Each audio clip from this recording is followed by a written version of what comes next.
Alright guys, my name is कल्कि dang और आज की इस पर्टिकुलर वीडियो में बात करने वाले हैं अपनी जेईई स्ट्रेटजी जो हमें 99 परसेंटाइल तक ले जाएगी।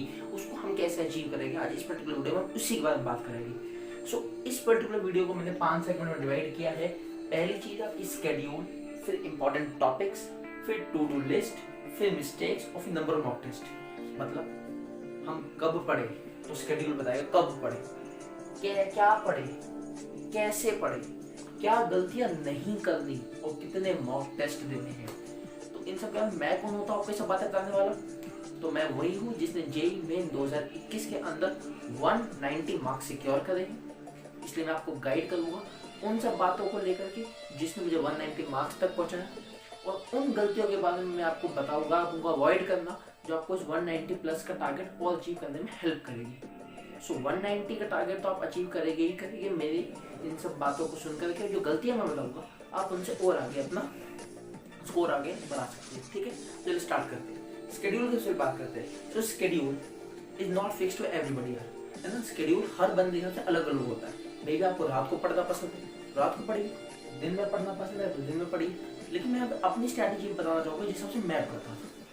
ठीक, तो मैं एक अर्ली राइजर हूँ, मुझे जल्दी उठ करके पढ़ना पसंद था, इसलिए मैं 5 बजे उठा करता था और 5 से लेकर के 7 बजे तक केमिस्ट्री की inorganic part, basically inorganic part में रिवाइज करता था, है ना। क्योंकि मेरे को सुबह के टाइम लर्निंग वाला पोर्शन बड़े अच्छे से आता था, तो मैं 5 से लेकर के 7 बजे तक मैं अपना इनऑर्गेनिक वाला पोर्शन अच्छे से रिवाइज करता था और केमिस्ट्री उसी बार में कंप्लीट होती। फिर 7 to 10 में मैं खाना वाना तो मैं पढ़ाई करते करते ही खा लेता था, और 7 से 10 के बीच में मैं मैथमेटिक्स किया करता था। थोड़ा खाना साथ साथ खाता रहता था, खाना ज़्यादा नहीं खाता था, लेकिन 7 से 10 में मैं मैथ्स करा करता था, और 10 से 1 के बीच में मैं अपना फिजिक्स सॉल्व किया करता था। ठीक, 1 से 3 के बीच मैं अपना नहाता धोता था, क्योंकि मैं दोपहर के टाइम में नहाता था। ठीक है, 1 से 3 के बीच में नहाता धोता था और अपना लंच करके थोड़ी देर रेस्ट करता था। सो 3 to 5 में क्या करता था, फिर मैं ऑर्गेनिक या फिर फिजिकल, इन दोनों में से किसी एक पार्ट को मैं सॉल्व किया करता था। ठीक है, ऑर्गेनिक और फिजिकल डिपेंड करता था ऑल्टरनेट डेज पे, व्हाट एवर द वे। लेकिन ऑर्गेनिक फिजिकल के लिए मैं 3 to 5 का मैं टाइम फिक्स कर रखा था अपने टाइम में। ठीक, और 5 to 7 का जो टाइम था वो मैंने रिवीजन को डेडिकेट कर रखा था अपना। ठीक, 5 to 7 का time revision of what, revision of the overall day concept, जितने मैंने दिन के कंसेप्ट कवर किए उन सब के बारे में। ठीक है, सो ये हमारा शेड्यूल का पार्ट कवर हो गया। अब हम बात करेंगे इंपॉर्टेंट टॉपिक्स की। मैं यहाँ पे इंपॉर्टेंट टॉपिक्स से बताना चाहूँगा, सिर्फ मैथ्स का डिस्कस करता हो गया। ये मैथमेटिक्स पावर नाम का चैनल है। अगर आप चाहते हो मैं फिजिक्स और केमिस्ट्री के भी इंपॉर्टेंट टॉपिक्स डिस्कस करूँ तो आप मुझे कमेंट बॉक्स के अंदर जरूर लिखना इस बारे में कि हाँ हमें भी इंपॉर्टेंट टॉपिक्स चाहिए फिजिक्स और केमिस्ट्री की भी। ठीक है, चलिए मैथ्स के इंपॉर्टेंट टॉपिक्स तक बात करते हैं। ठीक, इंपॉर्टेंट टॉपिक्स में सबसे पहले mathematical reasoning, most important topic, जिससे बेस्ट एक क्वेश्चन आता ही आता है।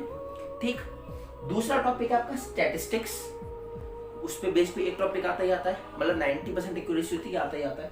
फिर थर्ड वेक्टर बेस्ड एक क्वेश्चन आता है। 3D बेस्ड 2 क्वेश्चन आते हैं। तो अगर हम ओवरऑल हिसाब यहीं तक का लगाए तो एक 3 क्वेश्चंस एंड 2 5 क्वेश्चन, यानी 5 into 4 20 marks are fixed from this 4 units basically. ठीक है, सो 20 मार्क्स तक फिक्स हो जाते हैं। बायनोमियल से भी क्वेश्चन आता है, लेकिन बायनोमियल थोड़ी सी हार्ड वर्किंग होती है। ठीक है, सर्कल, स्ट्रेट लाइंस, पैराबोला, ये जो कोनिक के पोर्शंस होते हैं, कोनिक और ज्योमेट्री बेस्ड पोर्शंस होते हैं, इनमें से भी कई बार 3 से 4 क्वेश्चन पूछे जाते हैं, तो ये भी आपकी इंपॉर्टेंट है। और कॉम्प्लेक्स नंबर, क्वाड्रेटिक, ये सारे टॉपिक बहुत इंपॉर्टेंट है। अगर मैं इनका ऊपर से भी हिसाब लगा के आपको बोलूं तो ये आपके 50 to 55 मार्क्स पक्के कर सकते हैं पेपर में। ठीक, by doing these topics only. So these are very much important topics. मैं नहीं कहता आप सारे टॉपिक्स करें, ठीक है, मेक क्लियर। जेईई जो है ना 100+ टॉपिक्स का एग्जाम है। ठीक है, और अगर हम 100 टॉपिक को इस टाइम पर, जब पेपर अप्रैल में आने वाला है, हम एक्सप्लोर करेंगे तो बहुत गलत बात है ना। तो आप इन्हीं टॉपिक्स को प्रैक्टिस करिए। मैथ्स में आपके 50 to 55 मार्क्स पक्के मैथ्स के अंदर फिक्स है। आगे आपकी अपनी मेहनत, आप कितना उसको एक्सप्लोर करना चाहते हैं। सो थर्ड पे बात करते हैं टू डू लिस्ट, यानी कि अब हमने पढ़ लिया कि कब पढ़ना है, दूसरा हमने पढ़ लिया क्या पढ़ना है, अब हम पढ़ेंगे उन्हीं टॉपिक्स को कैसे पढ़ना है। कई बच्चों को यही नहीं पता होता हम टॉपिक्स को पढ़े कैसे। हम एनसीईआरटी से करें, एग्जाम्पलर से करें, स्कूल लेवल पे करें, जेईई लेवल पे करें, कोचिंग वाले लेवल पे करें, किस लेवल पे करें, तो मैं आपको वो भी आज डेडिकेटेड वे में बताना चाहूँगा। और वो बात भी मैं आपसे आज जरूर बताऊंगा जो हमसे कोचिंग वाले लोग छुपाते हैं, और मैं आपको एक्सप्लोर करवा के दिखाऊंगा, क्योंकि मैंने अपने एक्सपीरियंस से जानी है बड़ी मुश्किल से मुझे बातें पता चली है, लेकिन मैं आपको बड़ी आसान भाषा में ब्रेक डाउन करूँगा इन सब बातों को, ठीक है। तो आप प्लीज़ देखिएगा क्या बात है। सबसे पहले चीज़ नोट्स आप कहीं के भी लीजिए यार, लेकिन उसकी कोशिश करिए एंटायर चैप्टर कवर होना चाहिए बस, ठीक है। एंटायर चैप्टर कवर होना चाहिए। नोट्स कहीं के स्कूल लेवल के हो या कैसे आपको इंसाइट मिल जाए कि चैप्टर में ओवरऑल होता क्या क्या है, ठीक। पहली चीज आपको ये होनी चाहिए। दूसरी चीज एनसीईआरटी एग्जाम्पलर, यही वो क्रूशियल पॉइंट है जो हमसे कोचिंग वाले लोग छुपाते हैं, है ना। कोचिंग वाले लोग कभी हमें एनसीईआरटी एग्जाम्पलर करने के लिए प्रेफर करते ही नहीं है, लेकिन एनसीईआरटी एग्जाम्पलर से मैं आपको मोटे मोटे 90% क्वेश्चन दिखा सकता हूँ जो जेई मेंस इसी 2021 में ही आ रखे हैं और 2020 में भी आ रखे थे, ठीक है। एनसीईआरटी एग्जाम्पल आपको मस्ट प्रैक्टिस करनी है। क्या एनसीईआरटी एग्जाम्पल पूरी प्रैक्टिस करनी है? नहीं, से एग्जाम्पल पोर्शन प्रैक्टिस करना वही बहुत इंपॉर्टेंट है। मैं आपको बहुत सारे एग्जाम्पल ऐसे दे सकता हूँ जो जेई में आए और सिमिलर टाइप के question, I am not saying perfectly same, but their similar type questions occurring in NCERT example book.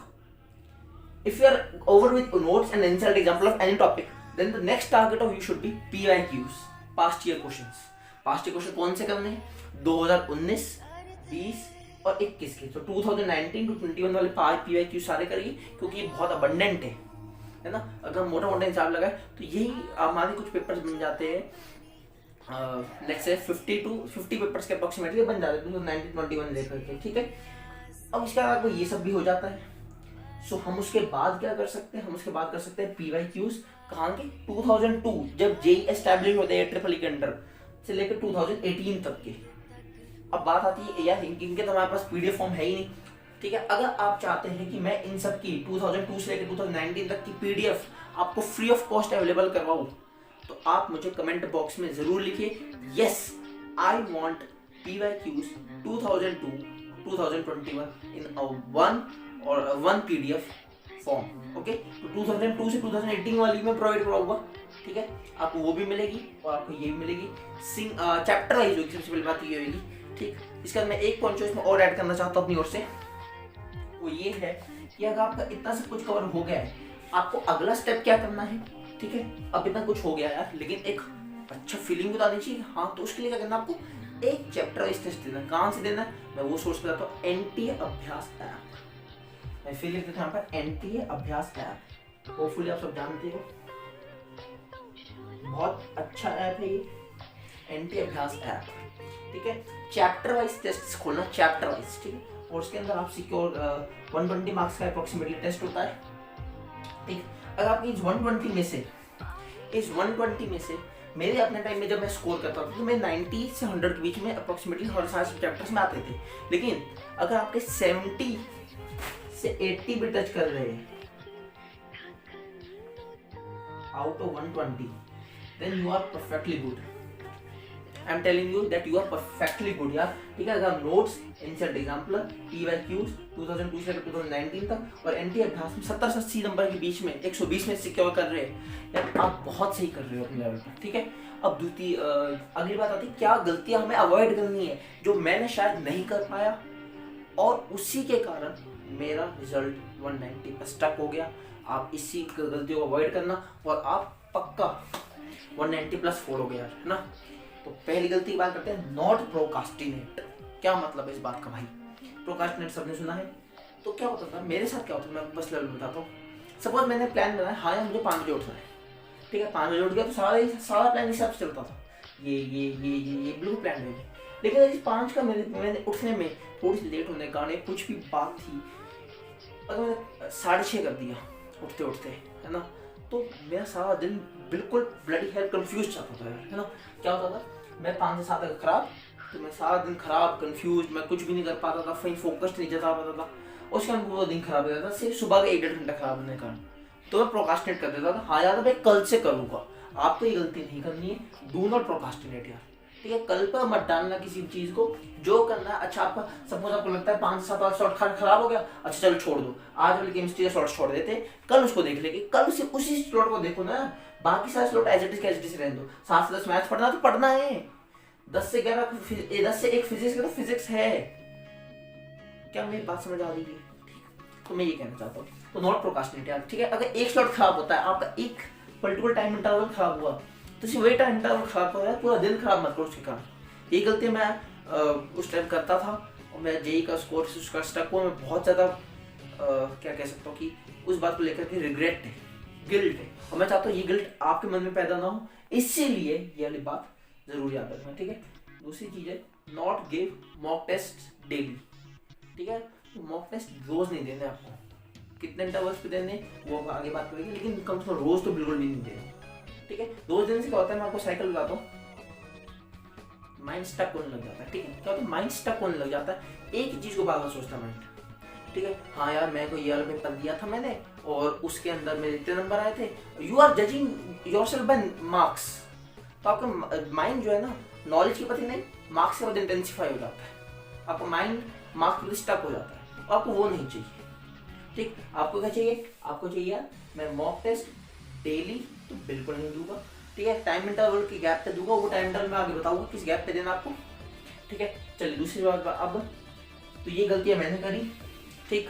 बात करें नंबर ऑफ मॉक टेस्ट की, तो मॉक टेस्ट कितने देने चाहिए यार, अगर आप 2 मॉक टेस्ट हर हफ्ते दे रहे हो बहुत अच्छी बात है, सैटरडे संडे का दिन बांध लो अपना, 2 मॉक टेस्ट हर हफ्ते दो, बहुत इनफ है। अगर आप एक भी हर हफ्ते दे रहे हो, गुड गुड, ठीक है, इट्स गुड। लेकिन 2 पर वही वीक तो इनफ ही इनफ है, ठीक है, कोई दिक्कत की बात नहीं आएगी। और इन्हीं 5 चीजों पर, इन्हीं 5 पार्ट्स पर मेरा आज का ये वीडियो मैं एंड करता हूँ, ठीक है। होपफुली आपको 5 पार्ट समझ में आए होंगे। अगर आप इन 5 पार्ट्स को कर दोगे यार, मैं 100% बेट करके कह सकता हूँ कि यार तुम्हारा जेईई का स्कोर बहुत अच्छा जाएगा, ठीक है। सो अगर आप चाहते हो कि मैं फिजिक्स और केमिस्ट्री के भी इंपॉर्टेंट टॉपिक्स की एक लिस्ट निकाल करके एक डेडिकेटेड वीडियो बनाऊं फिजिक्स केमिस्ट्री को लेकर के भी, तो आप मुझे प्लीज और प्लीज कमेंट बॉक्स में रेफर कीजिए। और अगर आप चाहते हो कि मैं ये 2002 से 2018 तक की चैप्टर वाइज पीडीएफ अपलोड करूं, तो ये भी आप मुझे बताना, ठीक है। मैं पक्का अपलोड करूंगा, लेकिन तभी जब आप मुझे कमेंट बॉक्स में बताओगे, चाहिए तो भी लिख देना हाँ, और नहीं चाहिए तो लिख देना ना, ठीक। जो भी हो आप लिख देना प्लीज, ठीक। 2 मॉक, मुझे लगता है कि आज के लिए इतना बहुत है, ओके। सो इसी के साथ मैं कहता हूँ आप मेहनत करिए। I wish you all the very best for your JEE exam. Thank you very much.